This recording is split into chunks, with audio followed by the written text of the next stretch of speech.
And here is how the talk goes from the person presenting the inevitable Fourth Industrial Revolution to the new, hopeful, Great Reset proselyte. Quote, "There is a change coming, and there is nothing that you can do to stop it. It is inevitable. It will happen no matter what you or anyone else tries to do. It will affect everything from economics, culture, politics, to religion. If you come on board with our side, there is a place for you on the other side of the revolution. But there's nothing you can do to stop it. If you don't, it won't be good for you. But we do have a spot for you. It's right over here. And all you have to do is just join in. And we can even make this fun."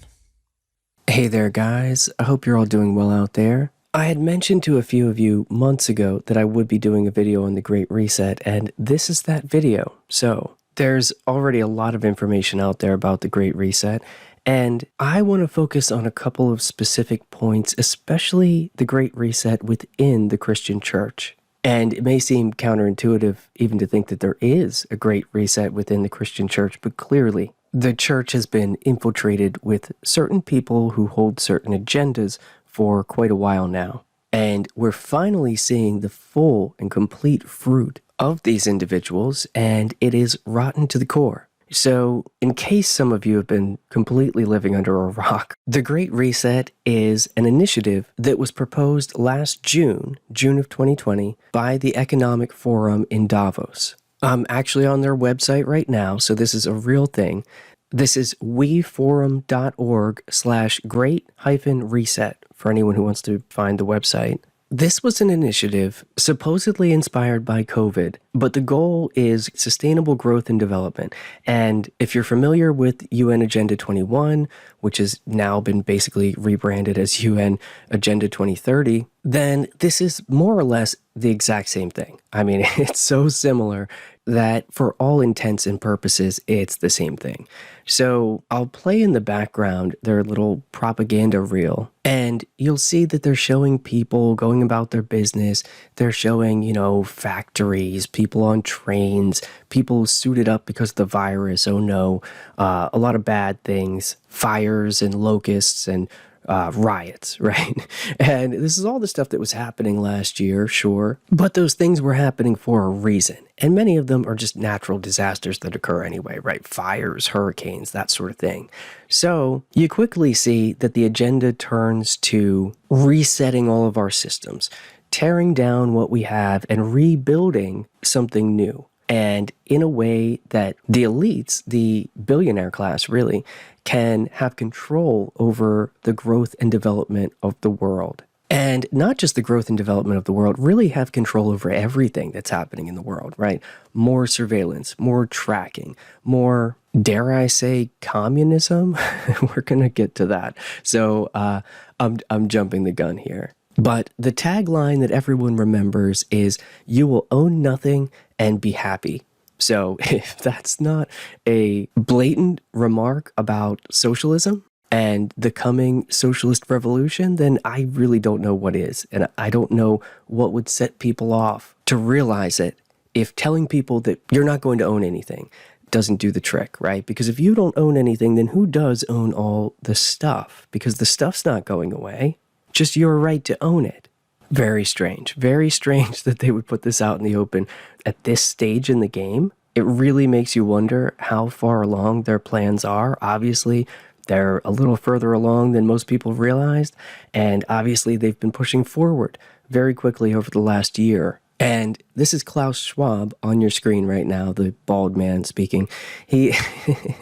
And I guess you could say he's kind of like the poster boy for the Great Reset. He's one of the masterminds, no doubt, but most of the people who are behind this are not going to come out in the open as much as Klaus Schwab does. Although, trust me, today we will be not only naming names, but showing pictures of everyone we're going to talk about. This video will in no way, shape, or form be vague, talking about, conspiracy theories. We're going to talk about conspiracy fact today. And the interesting thing is, because this has been put out in the open and it's gotten so much publicity, people like economic YouTubers have done videos about it, and they're totally confused by all of this stuff, of course. They're like, how are we going to own nothing? What should I tell people to invest in if we're all going to own nothing? What happens to personal property? And by the way, I have a very good idea about how that's going to take place, but we're probably going to hash out more of the details as things unfold. And I just want to point out that a lot of these sustainable development goals are so vague and completely impractical. Like, they're more about wokeness than anything else, like gender equality, for example. Okay, how is that a sustainable development goal? What does that have to do with the World Economic Forum? What does it have to do with economics at all? Quality education, by that they mean, give us your children, we'll indoctrinate them. Good health and well-being, well, we're all for that, but they want to stop you from eating meat. And, this is where we go down the rabbit hole, is when we actually dig into what these pretty things and nice sayings actually mean and the implications behind them. Crickets and insects are also a remarkable source of nutrition. Crickets have more protein than beef jerky, chicken, salmon, and eggs. They have more iron than spinach and more calcium than milk. Mealworms are another popular type of edible insect. They have more protein than lean beef and more omega-3s than salmon. Insects also offer us these benefits while emitting far fewer greenhouse gas emissions than other animals. Industrial meat production currently accounts for 37% of the methane in our atmosphere. Methane is a huge contributor to climate change and to rising global temperatures. Cows are the biggest culprit of methane production, emitting 2 billion tons of methane into our atmosphere. How about number 16 on the Sustainable Development Goals? Peace, justice, and strong institutions. Does that make sense to you? I mean, that clarifies the whole thing, right? You just need peace, justice, and strong institutions, and everything will be great. Like, how do you get the peace and justice? Oh, giant government, right? Strong institutions. You just force everyone unilaterally into peace and justice. I'm sure that won't be dystopian at all. Sustainable cities means smart cities that they want to force everyone into, okay? Climate action, that one's obvious. A lot of this will become clearer as we go, because a lot of this you can see much better if you look at the Chinese system. And that's really what we're going to talk about today.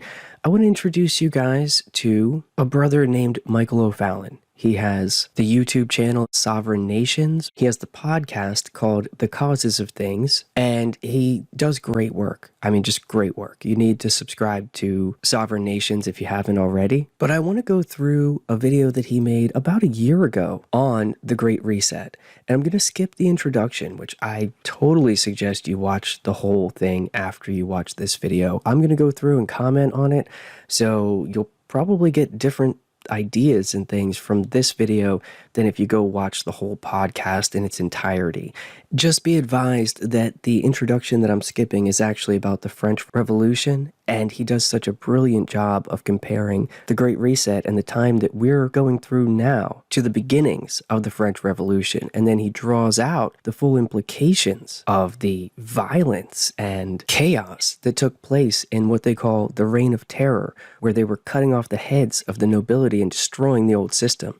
And of course, we saw this with the Russian Communist Revolution and the Chinese Communist Revolution under Mao. These quote-unquote people's revolutions that lead to authoritarian regimes taking all power, they are unbelievably violent and dangerous. And I hate to say it, but that may be on the horizon in the modern Western world, and if not everywhere for that matter. But I mention it because this video will not be so focused on that as it will the concepts, the ideas behind the agendas that are already playing out and leading us inevitably in that direction.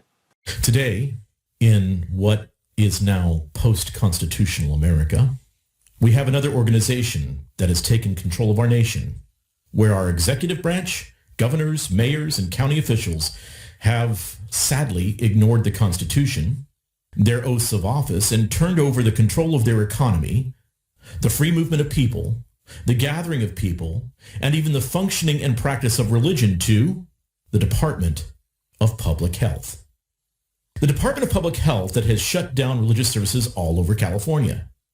The Department of Public Health that has distributed instructions on exactly how baptism and communion should be practiced, how congregational singing may be done, how far Muslims must have their prayer rugs apart from one another, completely violating the First Amendment. The Department of Public Health is establishing and manipulating the practice of religion. The Department of Public Health, who have declared the police a public health issue. The Department of Public Health that have declared health disparities a public health crisis. The Department of Public Health that have declared economic disparities a public health issue. The Department of Public Health that have declared racism a public health emergency. And so urgent an emergency that it is important that public health suspend all their concerns over COVID transmissions when Black Lives Matter is marching because racism is a greater threat than COVID. I didn't know if you realized that. The Department of Health should be responsible for, I don't know, health, right? Like, why would they be so involved in policy? Why would they be so involved in social justice in particular? You'll notice that all of these things shift into social justice immediately. It's not a coincidence, okay? And when I say that people are bringing the Great Reset into the church, or that they're in favor of the Great Reset, and sometimes they're puppets of the agenda behind it, or at least they're on board with it, one defining characteristic of all such people is social justice. Most people realize that justice is justice. You can't have multiple different kinds of justice and still have them all be true justice, right? Justice for one person is justice for another person. Why do we have different standards? Why the implementation of critical theory in everything? Segmenting the population into groups, then turning those segments of the population on each other, and in particular, demonizing certain segments. But we'll talk more about that in a moment. So it's true that they are regulating religion.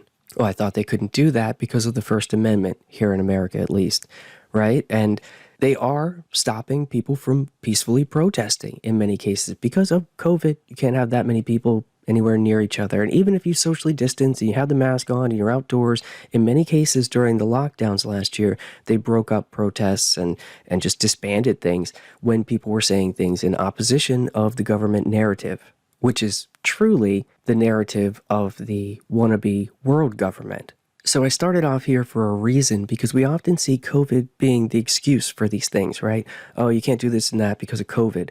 But then when people keep talking, they say, oh, and besides, global warming and social justice. And it's like, wait a minute, I don't agree with those things. I thought that I was doing this because of COVID and that people were going to die and that sort of thing. And this is why the government has lost so much trust in this, because it's so blatantly apparent that it is no longer about COVID, and that often it really never was. Now, COVID's a real virus. In fact, at this point, we pretty much know where it came from, guys. And we know that it was designed to be a dangerous coronavirus to humans. But isn't it interesting how it's also been politically weaponized and used to push agendas forward, to change things and to mold our society in a specific way? And the Great Reset is the ultimate example of that, and it's admitted openly by people like Klaus Schwab. So where is all this coming from? What school or organization would be pushing out what is obvious nonsense? The T.H. Chan School of Public Health at Harvard. And I know that this sounds crazy, because it is crazy that 2 + 2 at the T.H. Chan School of Public Health, 2 + 2 = 5. The T.H. Chan School of Public Health at Harvard is teaching and proclaiming that it is possible that 2 + 2 = 5. Yes, these are the scientists that Joe Biden says that you need to listen to. If you have ever read Orwell's dystopian novel that describes a future totalitarian government, you will remember this from its pages, and this is from his famous novel, 1984. Quote, "In the end, the party would announce that 2 and 2 made 5, and you would have to believe it. It was inevitable that they should make that claim sooner or later. The logic of their position demanded it. Not merely the validity of the experience, but the very existence of external reality was tacitly denied by their philosophy. The heresy of heresies was common sense. And what was terrifying was not that they would kill you for thinking otherwise, but that they might be right. For, after all, how do we know that 2 and 2 make 4? Or that the force of gravity works? Or that the past is unchangeable? If both the past and the external world exist only in the mind, and if the mind itself is controllable, what then? End quote. So Orwell equates this future-twisted totalitarian party teaching 2 plus 2 equals 5 as the literal end of civilization as we know it. And the T.H. Chan School of Public Health teaches that 2 plus 2 equals 5 is possible. Isn't that so very eerie that it is literally something taken directly from the novel 1984 that's being taught at the T.H. Chan School of Public Health? And I did drop you guys into the middle of something, so I have to clarify that we're not saying that the T.H. Chan School of Public Health is behind the whole Great Reset, right? There are many groups and individuals and think tanks that are all working in concert to bring about a new future, a new world order. And in terms of Orwell, they deny the existence of external reality, right? The objective reality that we all know exists. And the heresy of heresies is common sense. So you might think it's common sense to believe that a baby born with a penis is a male and a baby born with a vagina is a female. You might think that's common sense, right? But maybe 2 plus 2 really equals 5.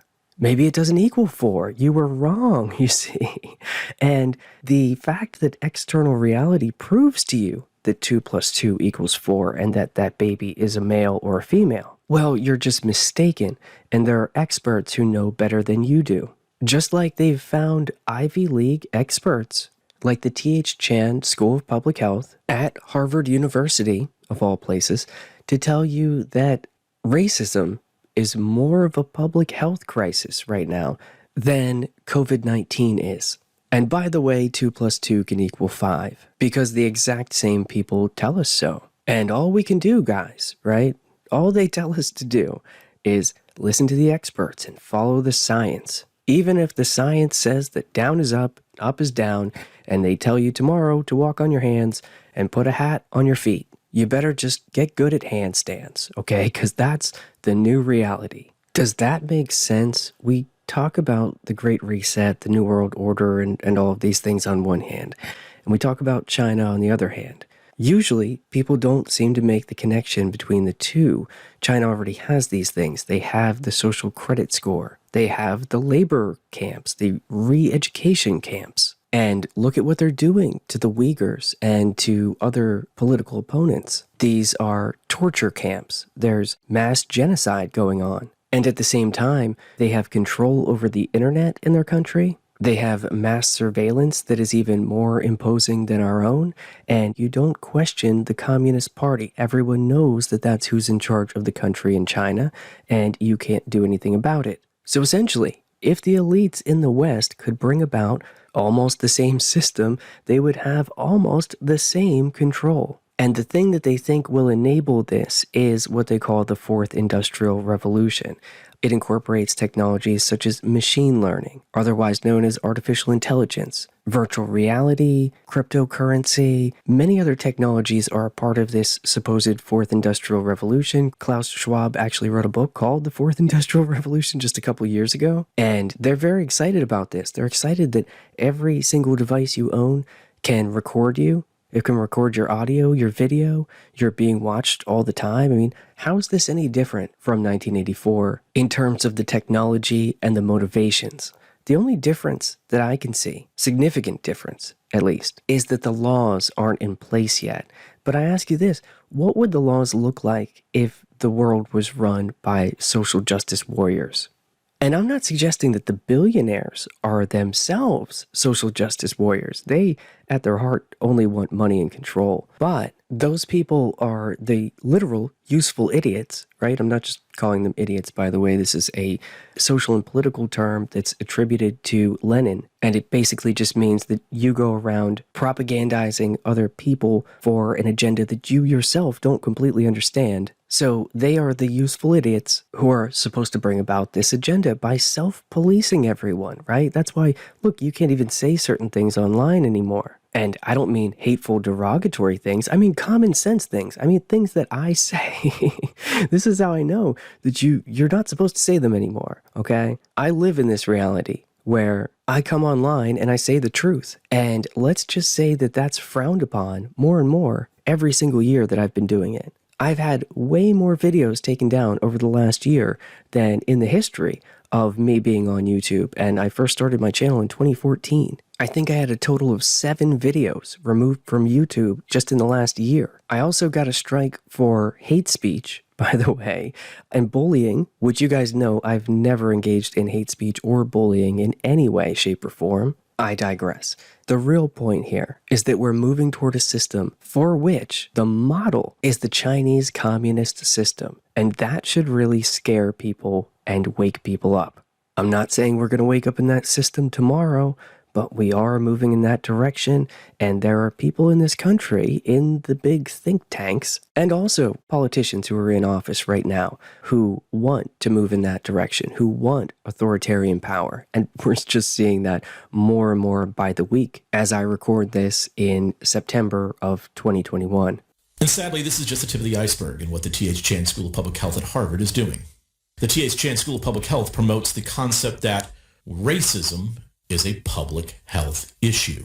And in doing so, the T.H. Chan School of Public Health promotes the concepts of critical race theory, intersectionality, diversity, equity, inclusion, and all of the other radically subjective concepts that are running rampant through our society. All the things that we have been warning you about for many years. They are also one of the chief promoters of the concept of health equity. And of course, all of this is for your safety, is for your health. Does this sound familiar? I think you can hear echoes of Robespierre and the Jacobins once again. Well, let's go back to the founding of the T.H. Chan School of Public Health. In 2014, Harvard University received a massive gift from Hung Lung chairman Ronnie Chan and from his brother, Gerald Chan, through the Morningside Foundation. The gift of $350 million from Ronnie and Gerald Chan was purposed to begin the T.H. Chan School of Public Health at Harvard University, and thus making it the flagship school of public health in the United States. It would be involved in research, knowledge generation, and the creation of public policy.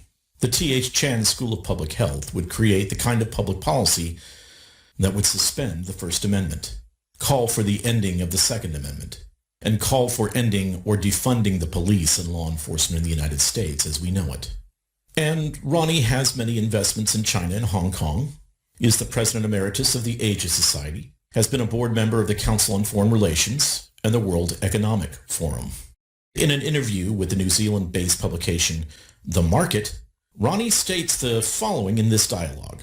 First, Ronnie Chan states, quote, "You have 2 or 3 other things that have turned some of the elites in America. 1, there were people who were convinced that when China opens up economically, it will also open up politically. That didn't happen. And now they are realizing that there is a system that, in certain circumstances, can be more efficient than the Western system," end quote. The journalist who was interviewing him then said, "You mean the autocratic system?" Ronnie Chan responds, "Yes, and America cannot accept that. I don't think that has much to do with Trump. He may not even be able to think all that clearly, but the influential think tanks have that kind of thinking," end quote.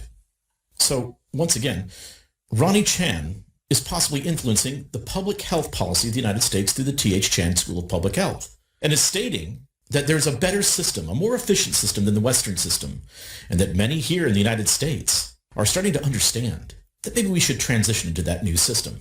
Ronnie is stating that what has happened is that there are those in the United States that are all of a sudden realizing that China has a system, a collective, communist, technocratic, oligarchical, algocratic system. In other words, ruled by algorithms, that is more efficient than our current system in the United States. Ronnie Chan then also states that the influential think tanks believe that the system needs to be changed, but it means that the United States and the West will have to go through a great reset to become the Chinese system. The system of social credit measurement and complete control of your life. The system where you will have absolutely no privacy. A system which in many ways is also an epistemocracy. So public health has been the trigger for the Great Reset. This is something that Klaus Schwab has even stated. And just as terror was used by Robespierre and the Jacobins 2 centuries ago, fear and draconian control is used today in the Western Hemisphere to usher in the Great Reset. Now, if you're going to have a successful Great Reset, you're going to have full buy-in by nearly every facet of civilization. And so, if you have been listening to the causes of things or watching my presentations through the years, you will know that I've been addressing this for quite some time. I've been trying to warn all of you.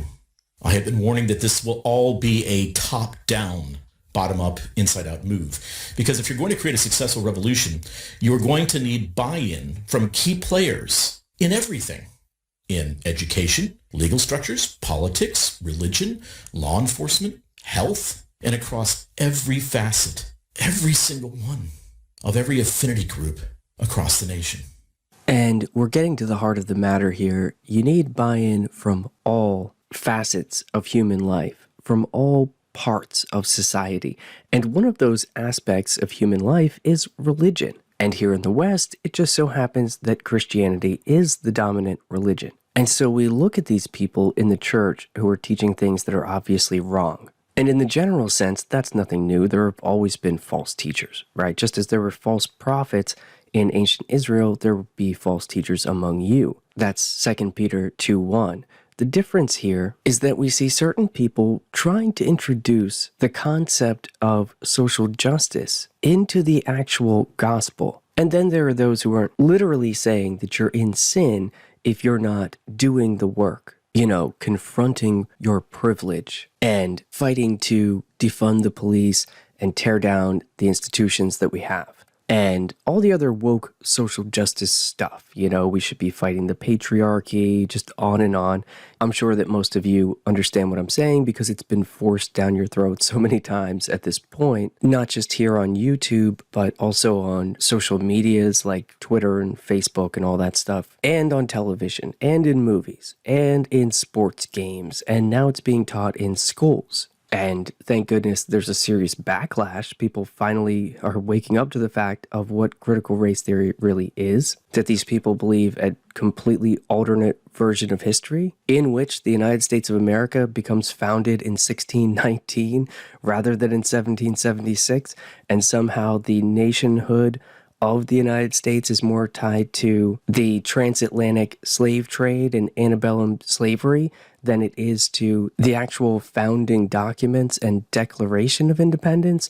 So instead of just talking about the good and the bad, which history is full of, there's a real magnification of anything in the past that was negative. And it's almost like that tends to cancel out anything that was good in the eyes of the social justice-minded person among us. And by the time they expand upon this idea, you're left with a society that simply must be burned to the ground and restarted. And like all communist revolutions of the past, they tear down all of the symbols of the past, and all of the ideologies of the past eventually must go as well. And that is why Christianity faces so much pressure. This movement of social justice doesn't root itself in biblical Christianity. It roots itself in secular humanism. And in fact, you will see from progressive Christianity, because most progressive Christians are very passionate about social justice, you will see from them that they cannot tolerate the Bible. The things that are actually taught in Scripture are wholly offensive to these people. And yet, we see this ideology creeping into the church and very prominent people bringing it in, intersectionality, cultural Marxism. And people just don't put two and two together. They don't realize that this is the reset.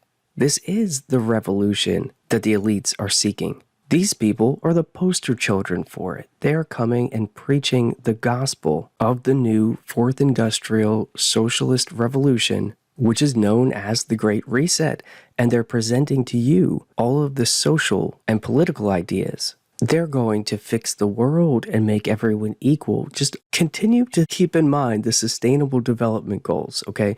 Number 1 on the UN Sustainable Development Goals is no poverty. Well, gosh, how do you do that, right? You have to enforce equity, not equality. equity, and it has to be literally enforced, right? If they take property from everyone and they divvy out just so much for each person, say an apartment to live in one of the new sustainable smart cities, because trust me, they're not going to want you to own land and homes in the near future. That's not part of the plan. You're supposed to own nothing and be happy about it. But look, zero hunger, so you might not like the food that you'll be eating, but they're going to divvy it out to you, right? Good health and well-being, whatever that means. Quality education, however you consider that to be. Some people say education, other people say indoctrination. This is the world these people want to build, and there are a lot of people who don't realize this, and they're going along with the social agenda, but there are other people who completely realize that this is the plan, and they're helping to bring it in. And by bring it in, I mean bring it in everywhere, even the church. And that's what we're going to talk about now. So how does someone get involved in this?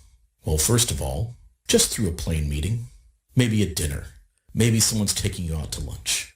And here is how the talk goes from the person presenting the inevitable fourth industrial revolution to the new hopeful Great Reset, or Big Sort, proselyte. Quote, "There is a change coming, and there is nothing that you can do to stop it. It is inevitable. It will happen no matter what you or anyone else tries to do. It will affect everything from economics, culture, politics, to religion. If you come on board with our side, there is a place for you on the other side of the revolution. But there's nothing you can do to stop it. If you don't, it won't be good for you. But we do have a spot for you. It's right over here. And all you have to do is just join in. And we can even make this fun." The bishop of the Agenda 30 Belt Road Initiative or Woke Christian Group will then tell you that there will be a shift from the stagnant old truth to the truth that works, which of course means subjectivism. Like, 2 plus 2 equals 5 now. And they will explain how much of what needs to happen in a transition from our old form of justice and law into a new system of social justice. Now, how do I know this? Because I heard this speech given by 3 different people in 3 different situations at 3 different times, about 10 years ago.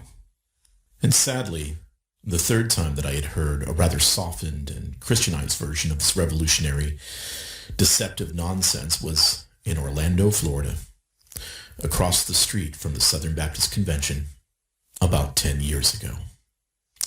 I arranged the dinner. I had no idea what it was actually about. I reserved a back room at Jack's place at the Rosen Plaza Hotel. And present at that dinner was Roy Hargrave, Fred Malone, Tom Askell, and the Pied Piper of the Great Reset in Christianity, Ed Stetzer. And my heart sank. I stopped here because Michael O'Fallon has had experience with several of the elite class people who were involved in this, very involved in this. It's very likely that Ronnie Chan was either the first person or the second person to tell him about the coming revolution and the Great Reset, as we now call it. But we know for a fact who the third person was, Ed Stetzer. Ed Stetzer is the executive director of the Wheaton College Billy Graham Center and dean of the School of Ministry, Mission, and Leadership. According to his own bio on the wheaton.edu page, he has planted, revitalized, and pastored churches, trained pastors, and church planters on 6 continents. That's effectively every continent in the world where people live, because we can't really count Antarctica. It's a little too cold there. He's earned 2 masters and 2 doctorates, and has written hundreds of articles and dozens of books. And it goes on from there. Most notably, he's a contributing editor for Christianity Today. He's a columnist for Outreach magazine. He's frequently interviewed by outlets such as USA Today and CNN. I wonder why. He's the funding editor of The Gospel Project. He has a national radio show, and he's the professor of research and missiology at Trinity Evangelical Divinity School. Oh, and a visiting research professor at Southeastern Baptist Theological Seminary, and he's taught at many other colleges and seminaries. He's a very busy man, and Michael O'Fallon just called this man the Pied Piper of the Great Reset in Christianity. I'd say this is a big deal. This is why I couldn't not make this video. Okay, because that's quite an allegation, and I will say allegedly because I don't have proof. I wasn't there at that dinner. But I also don't have any reason to believe that Michael O'Fallon is lying about this in any way, and he doesn't stand to gain anything by putting this out there either. If anything, he stands to lose a lot. Michael O'Fallon is already an accomplished and wealthy enough person. Even if he didn't want to be on board with the Great Reset, he could easily just keep his mouth shut and watch the whole world fall apart. But luckily for all of us, he's not doing that. And we need to take a look at people like Ed Stetzer, who are in the church and allegedly promoting this agenda outright, knowing what it is. I better go back to Michael so he can continue the story. I just wanted to give the context of who he's talking about. The other men at this dinner are now all still friends of Michael O'Fallon's, and actually they're facing down the social justice Great Reset agenda and standing firm against it. So none of those other people have bought into the Great Reset, thankfully, and praise God for that. And this is when I really began to see that this was serious. And sitting in a church pew in London back in 2016, the thought came to me that I had to do something. I had to say something. I had to try to prevent this from happening. And that is why Sovereign Nations was formed. And that is why I've tried to warn and then gather nearly everyone that I felt that I could trust to bring them into fight against this all-encompassing evil that is coming. Some that I thought I could trust, sadly, are more about self-preservation and will not take up the fight. There are men that thunder from the pulpit, proclaim the truth of the Reformation, but yet they won't speak up, even though I told them everything. They are Laodiceans. I'm hoping they will change. I'm hoping that their conscience or the Holy Spirit will awaken them that they need to speak up. And then the saddest part is that then some, whom I did not speak to, after I began Sovereign Nations, sent some aspects, some PDFs of the plan for what would become the Great Reset and the Fourth Industrial Revolution. They sent those things to me that are part of what is happening with Agenda 21, Agenda 2030, plans that I actually already have had for close to 10 years. And what this did is just show me that they drank the Kool-Aid, sadly. And even those that I thought I could trust have taken years to come around to understanding how serious and how pernicious this entire problem is. I can tell you who has come around over the past 2 years, and strongly at that. The first would be Dr. Josh Buice, far, far before anyone else. Tom Askell, as well as understanding the complexity and severity of the problem. Dr. James White is understanding the scope of the issues.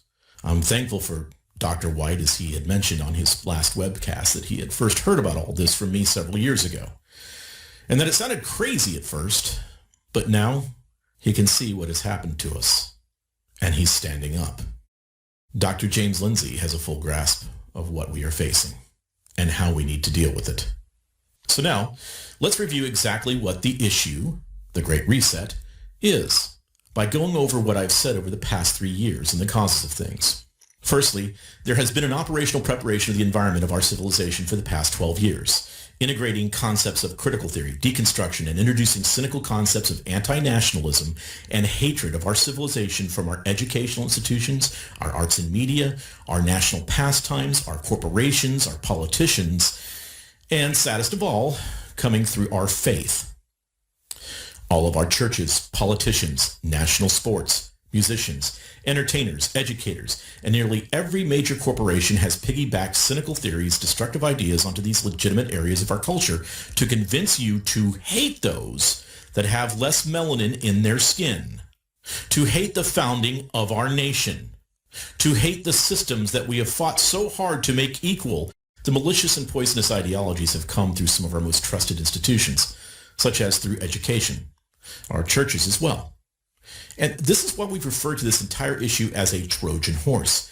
It came into the gates of our city without our permission and then unleashed these horrifying, divisive, racist concepts in our own families, in our churches, in our businesses, in our other affinity groups, across all media. And as I've said before, you can't even watch a ball game to try to relax for the evening without having it shoved down your throat. Attempting to wipe out our nation's past, our civilization's past, destroy our heritage.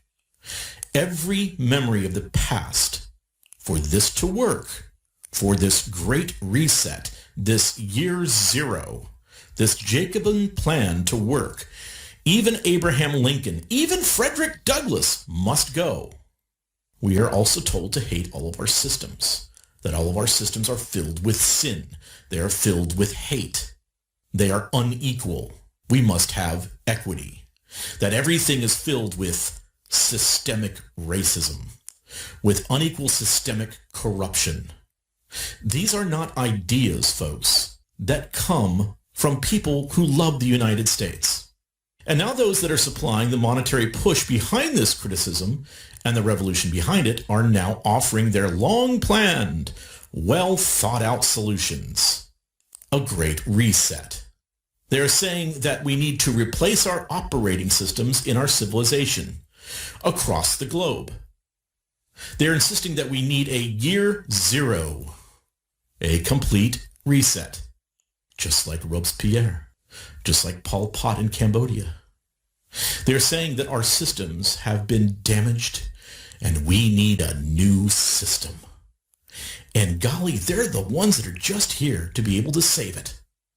Our new self-appointed masters want to transition our entire system from analog to digital, from the objective to the subjective, from reality to non-reality, from the free to the enslaved, from the land of liberty to the land of collective equity. So the world is being coerced, violently shoved and manipulated into an exponential revolution that is specifically targeted to deconstructing all of our current systems. So much was said there, and I'm not commenting on each point at this stage in the video because it's getting rather long, and I want to get in as much of this information as possible, frankly speaking. So we'll go more into depth in a lot of these areas in the future, but I did want to pause to talk about deconstruction, because this is central to the neo-Marxist ideology that we see taking root all over our culture, and really it all comes back to the Hegelian dialectic, which is essentially an idea that Hegel had, which promotes a system of progress through the interaction of opposites, or opposing forces, if you will. So you have the thesis, then you have the antithesis, or the antithesis, and those two things, being in conflict or in tension with one another, then result in a synthesis of those two ideas or expressions, attributes, whatever they might be. And because this is constantly progressing throughout history, the synthesis of two ideas becomes the new thesis, and then an antithesis comes along, challenges that, and they synthesize again, and there's this constant moving forward of this process through time. So if you have America, or just Western culture in general, as the thesis, democratic republics which allow for a certain amount of individual freedom and a capitalist economy, then the antithesis comes along. Groups like Antifa, Black Lives Matter, anti-capitalist, democratic socialist politicians, and yes, even people within the church who are expressing these ideas, then ultimately this will lead to a synthesis. But the way that it does that is through a deconstruction process. Notice that there's always slogans like abolish the police, deconstruct your Christianity, tear down all the systems to root out the systemic racism. You can never just do the obviously better and simpler thing, which would be to tweak what's already there to change it to make it better. They always want you to tear things down instead, because this is the communist way. It's all about revolution, and before you can create the new idyllic society, you must destroy whatever was standing before it. And because they're aiming for synthesis, don't worry, some aspects of this society will continue. For example, someone will still own all the money, someone will still own all the property, it just won't be you.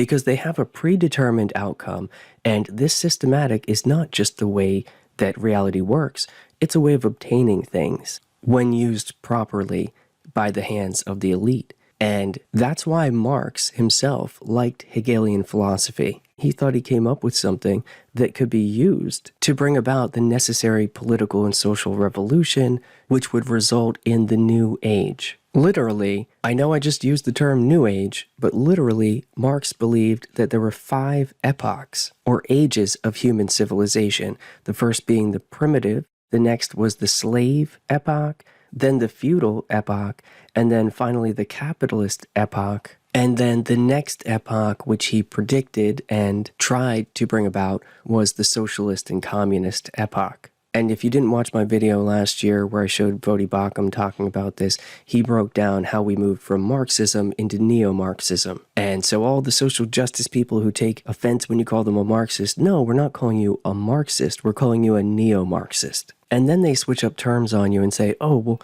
define critical theory, define intersectionality. And there's this bait and switch they try to move around. I'm sure you've experienced it if you've talked to these people in person or at all. But be very careful of this progressive Christian term, deconstructing or deconstruction, as it applies to Christian beliefs. Progressive Christianity is far more dangerous than most people realize, and we'll be continuing to address that going forward as well.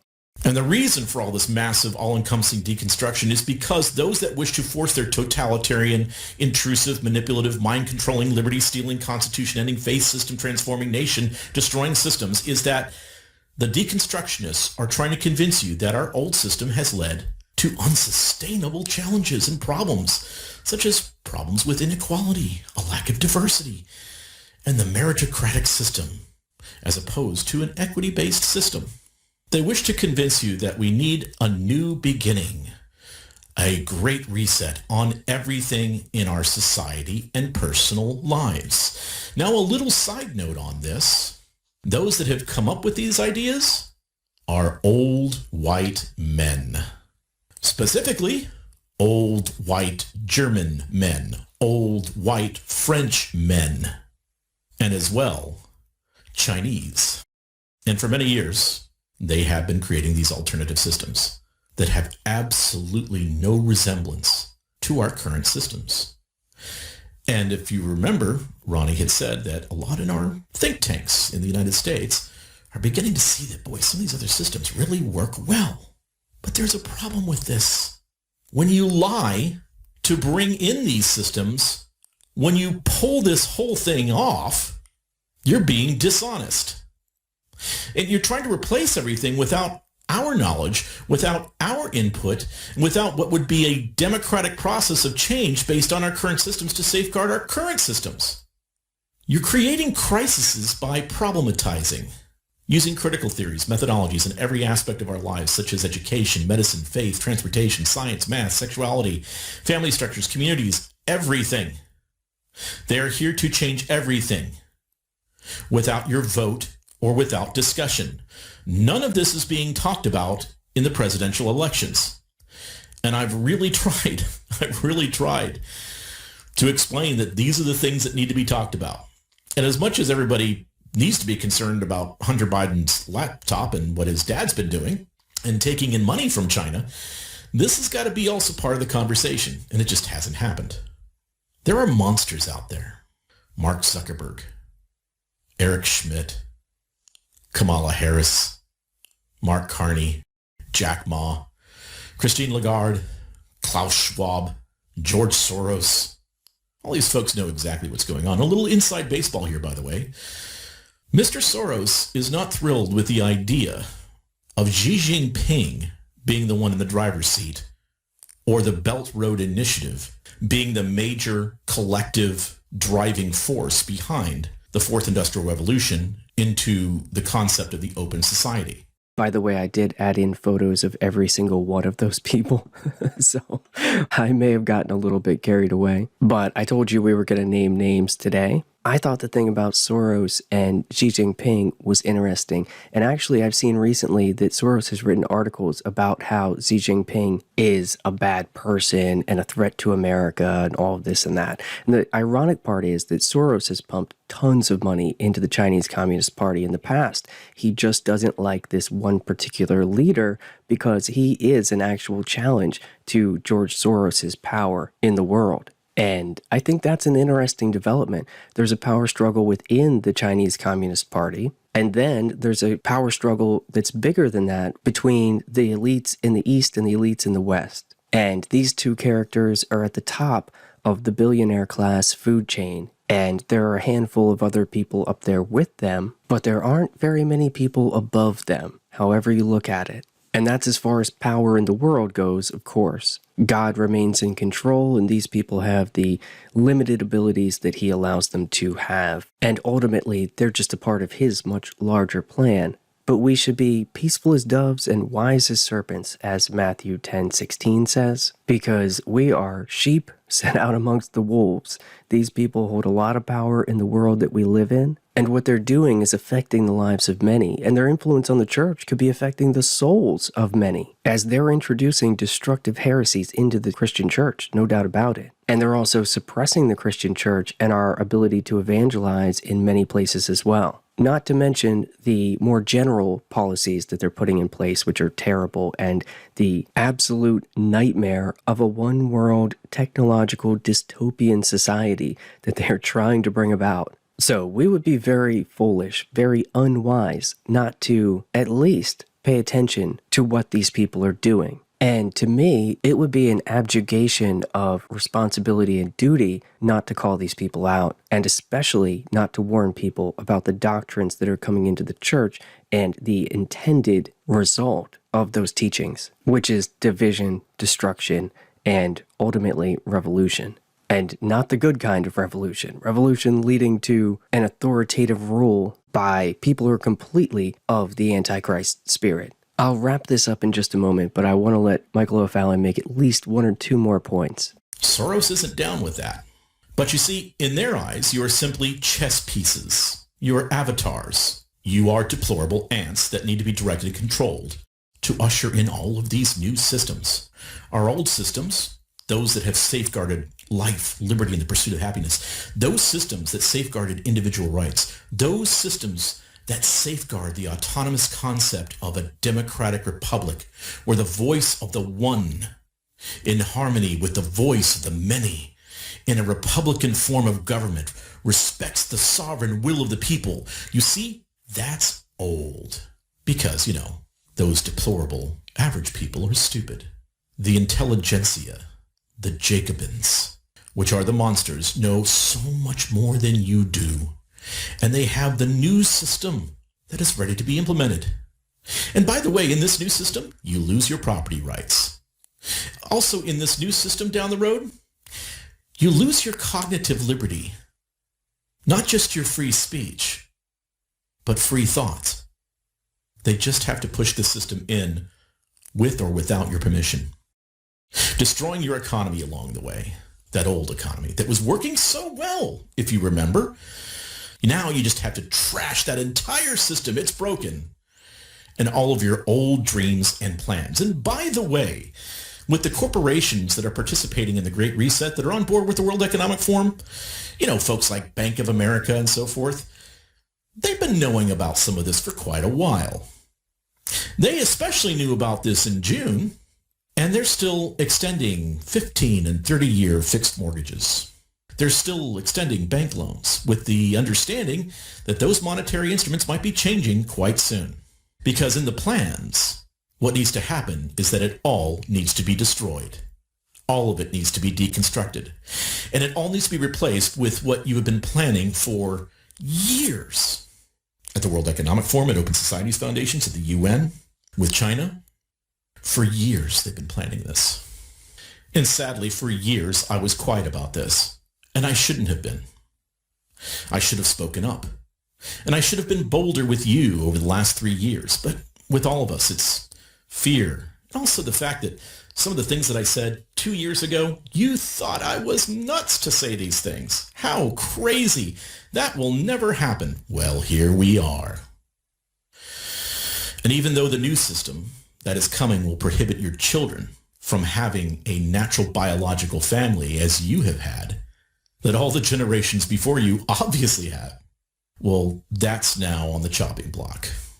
That's just the price of progress in the new system. Because the new family is the state. You see, the average person in Nebraska, Florida, Arizona, New York, or Georgia is just not capable of thinking on the same wavelength as the new intelligentsia that has much better ideas than you do about how to run your life, about how to run your state, about how to run your nation, and how to run our world.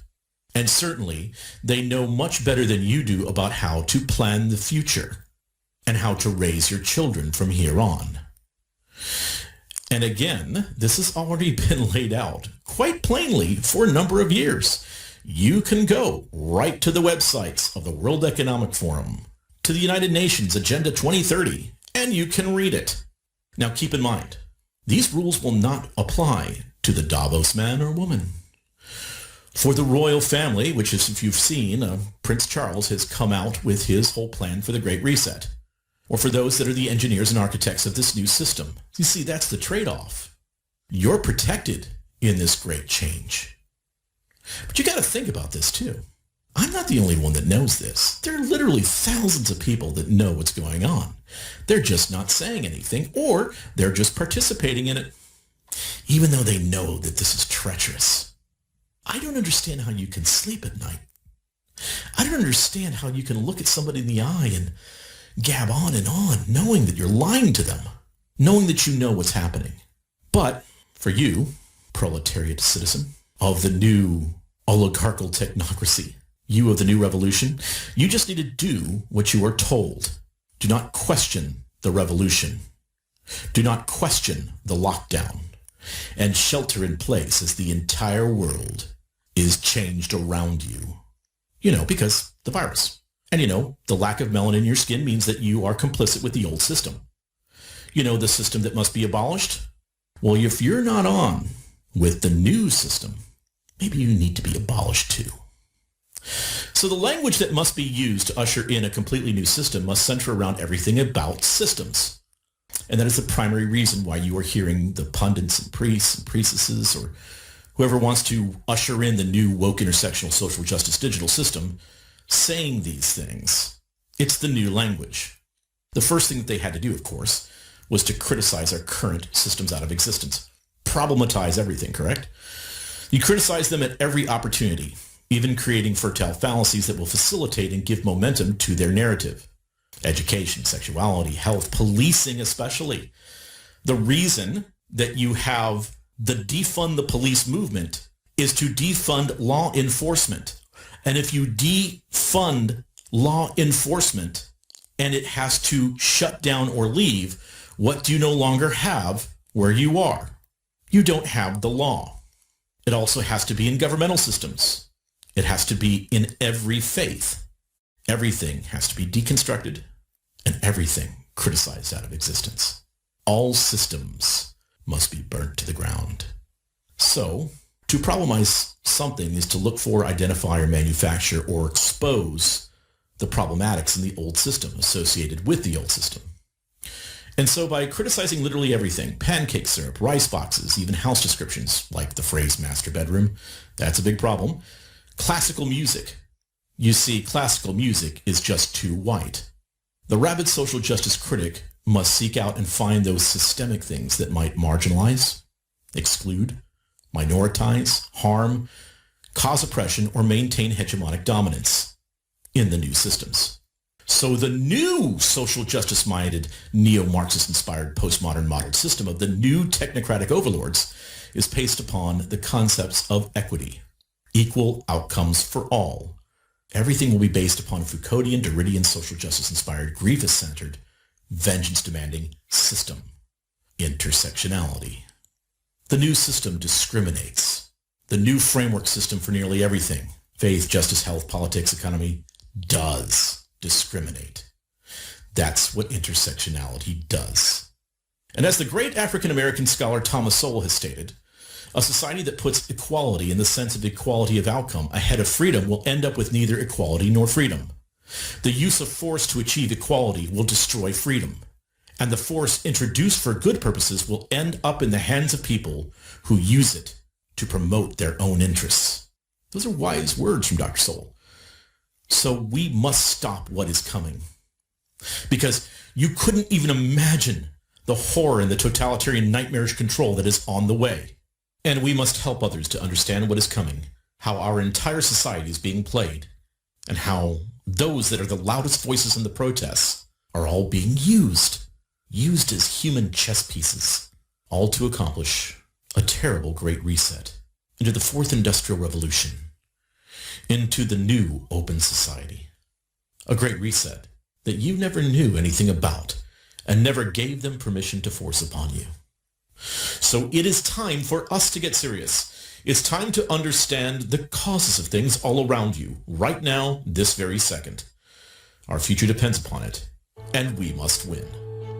I am Michael O'Fallon, and this has been The Causes of Things.